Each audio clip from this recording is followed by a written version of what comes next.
David, let's just start with this new intraday high.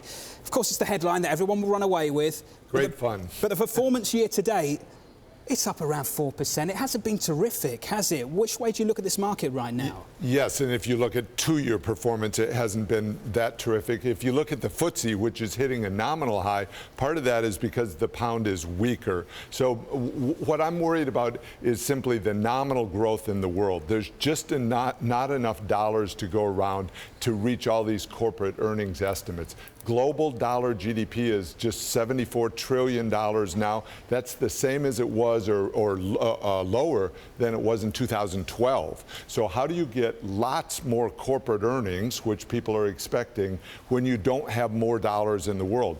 China's currency is now going down, which reduces the amount of dollar GDP in the world, and the pound has gone down. So you've got some subtractors from earnings. Does that mean that these equities we're so hypersensitive about are actually overvalued right now? Well, I think we're fully valued. We have the bond yields very low, which makes equities more attractive. But if you've got a world where you just don't have enough organic growth, then how much do you really want to pay for equities in that environment? So if you're fully valued in stocks, you could argue you're fully valued in bonds because of the rally. So what do you do?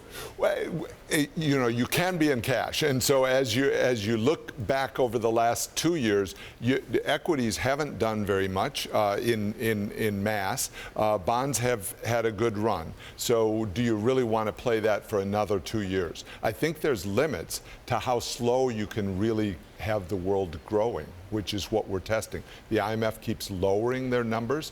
Even last night, Japan is getting really hurt by the China competition. There's plentiful capacity going on around the world. So where do you get the earnings growth? That's what the market's got to decide. In that world, do you think about giving up some liquidity? We had Meg McClellan in from JP Morgan earlier who was saying maybe real estate is a place to go because it's income producing, it's real property. Yeah, and we've seen this little panic in Brexit, or in after the Brexit vote. The UK, some of the property companies had to, some of the funds had to stop or put up their gates in order to keep people from withdrawing.